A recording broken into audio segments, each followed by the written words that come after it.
Bonjour à vous, ici Andrea, bienvenue dans True Story. Alors aujourd'hui, je vais vous parler d'un événement qui a bouleversé un petit village du sud de la France. En plein été, les habitants de Pont-Saint-Esprit sont subitement touchés par ce qui ressemble à de violentes intoxications alimentaires. Au fil des jours, le bilan s'alourdit et les symptômes sont de plus en plus graves, allant jusqu'à des hallucinations et jusqu'à la paranoïa. On soupçonne alors le boulanger de vendre du pain empoisonné.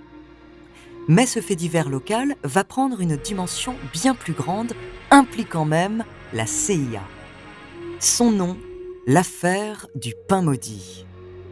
Entre épidémie et espionnage, découvrez sa true story.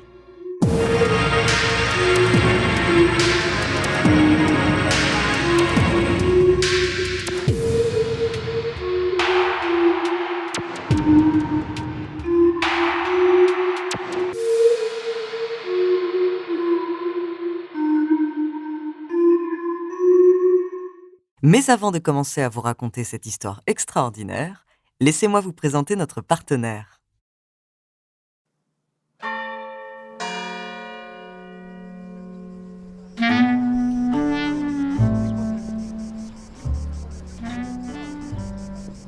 Nous sommes le 15 août 1951. Alors que l'été est loin d'être radieux à Pont-Saint-Esprit, un petit village de 4000 âmes dans le sud-est de la France, la fête de l'Assomption est accueillie avec enthousiasme. Les mères de famille font les dernières courses pour préparer les festivités, chez le boucher, à l'épicerie, à la boulangerie. Le temps d'une soirée, les spiripontins et les spiripontaines oublient le temps maussade et profitent d'un bon repas.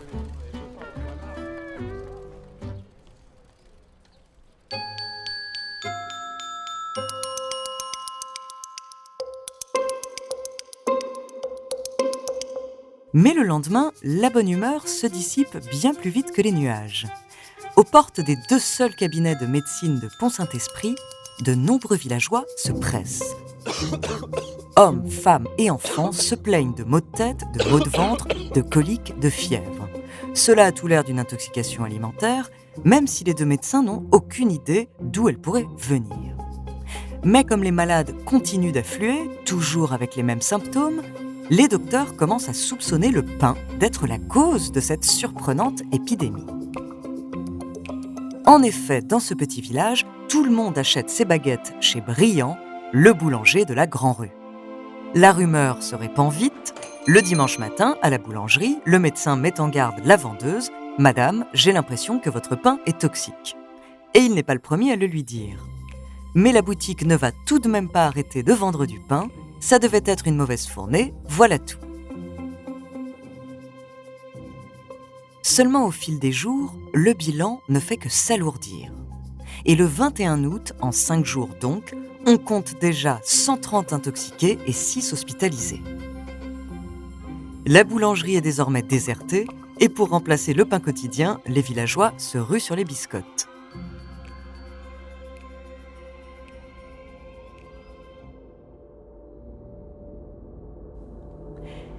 Malgré leurs précautions, les spiripontins ne vont pas être épargnés. Les victimes sont toujours plus nombreuses et les symptômes s'aggravent. On parle maintenant de vertige, d'hallucination. Et le 25 août, la situation va complètement dégénérer, si bien que cette nuit sera surnommée la nuit de l'apocalypse. Dans la rue, des hommes sortent en hurlant et se battent. À l'usine, un ouvrier crie « Je suis mort, ma tête est en cuivre et j'ai des serpents dans mon estomac ».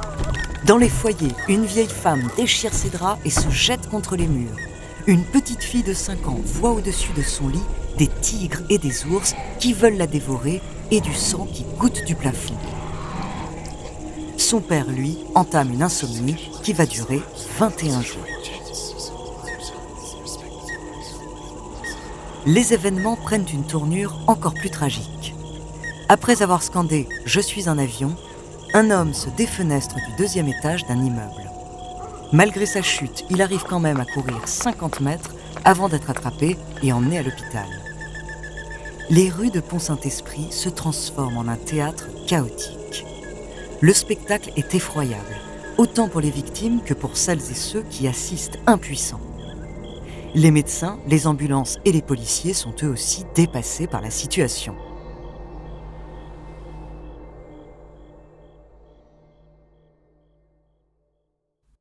Le lendemain, le bilan est dramatique. 5 personnes sont mortes, une trentaine a été internée en urgence en hôpital psychiatrique et plus de 200 personnes se remettent à peine de leur crise de démence.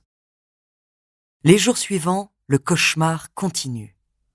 De nouveaux cas apparaissent et même les animaux sont touchés. Un chat et un chien sont pris de comportements anormaux et meurent peu après. Début septembre, l'affaire se fait une place dans les titres du journal télévisé Les Actualités françaises.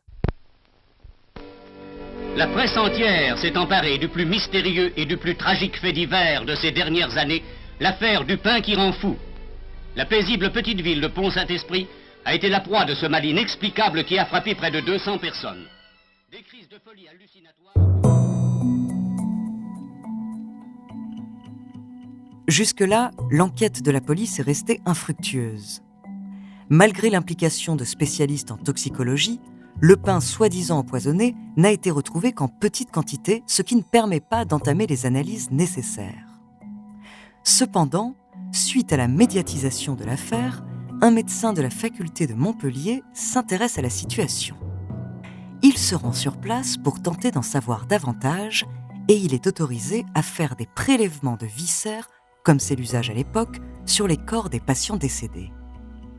Rapidement, il émet une hypothèse qui tient la route. Il soupçonne des cas d'ergotisme. Cette maladie surnommée mal des ardents est causée par un champignon qui se développe dans les céréales et qui était très courante au Moyen-Âge. Les symptômes similaires à ceux des spirépontins ont même valu à beaucoup de malheureuses victimes d'être brûlées vives. La maladie avait supposément disparu depuis le XVIIIe siècle, mais le juge d'instruction s'empare de cette thèse et accable le boulanger, Monsieur Briand. La presse sensationnaliste se délecte de cette affaire sans plus de ménagement. Et dans le magazine Point de vue du 6 septembre 1951, on peut lire en gras « Le boulanger Briand a pétri le pain de la mort ».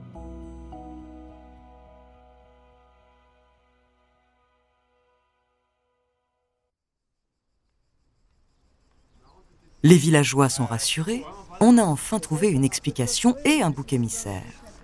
Mais encore faut-il des preuves pour que le coupable soit condamné et les victimes indemnisées. Et pour le moment, personne n'en a. Alors, le maire de Pont-Saint-Esprit, pour venir en aide à son ami et allié politique, le boulanger Briand, ordonne la fermeture des 3 boulangeries de la ville et demande à ce que des prélèvements des farines utilisées soient effectués.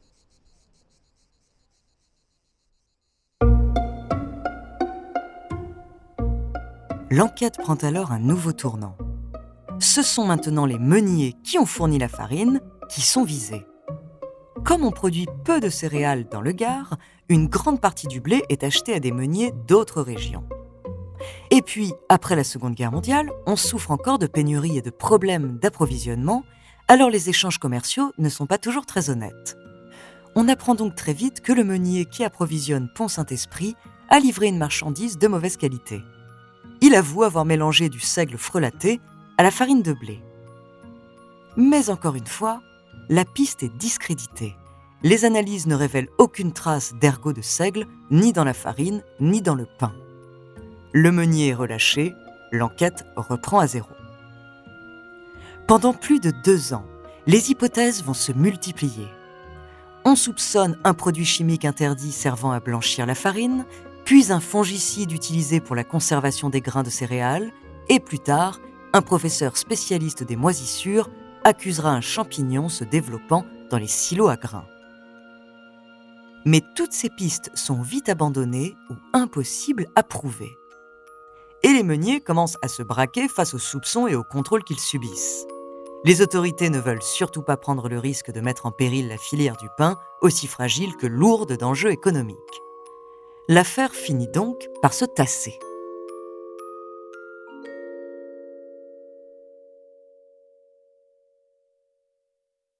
Mais l'affaire du pain maudit ne s'arrête pas là. Près de 60 ans plus tard, un rebondissement digne des plus grands films policiers va secouer la légende de Pont-Saint-Esprit. Dans son livre sur les opérations de la CIA durant la guerre froide, le journaliste américain Hank Albarelli livre ce qui va devenir la deuxième thèse la plus célèbre sur l'affaire du pain maudit, après celle de l'ergotisme. Il révèle que les États-Unis auraient testé le LSD comme arme de guerre sur les habitants de notre petit village du Gard.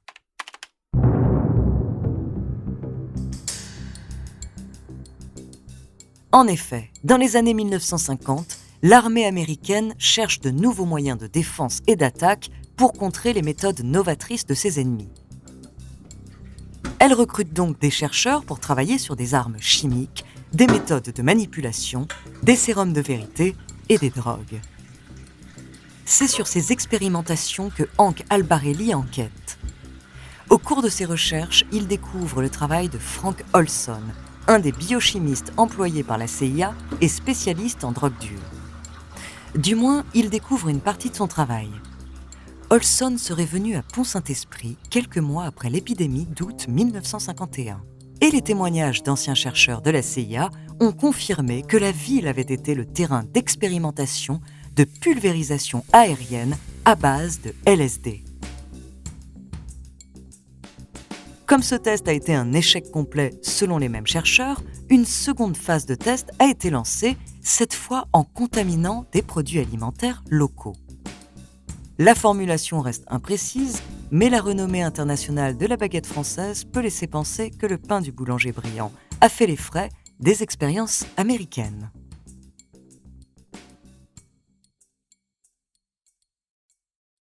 Mais si cette thèse n'a jamais été prouvée, d'autres faits troublants la rendent plausible.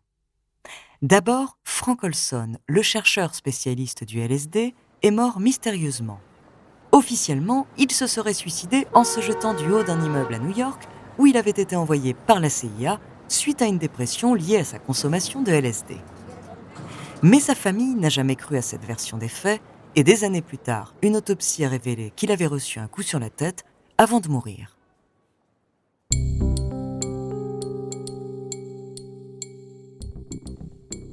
En 1975, les résultats de ces expériences ont été intégralement détruits par le gouvernement américain. Enfin, Albert Hofmann, un chimiste ayant découvert le LSD, avait à l'époque confirmé que l'ergotisme et sa drogue produisaient les mêmes effets. À Pont-Saint-Esprit, on avait même brièvement soupçonné un empoisonnement criminel par une molécule synthétique d'ergot de seigle. Cependant, Hofmann est finalement revenu sur ses déclarations, peut-être sous les pressions de la CIA. À ce jour, aucune hypothèse n'a été complètement vérifiée, même si l'ensemble des chercheurs ayant travaillé sur l'affaire s'accordent sur la thèse de l'ergotisme. On ne saura donc jamais vraiment ce qu'il s'est passé à Pont-Saint-Esprit en 1951, mais dans le doute, faites attention la prochaine fois que vous irez acheter une petite baguette.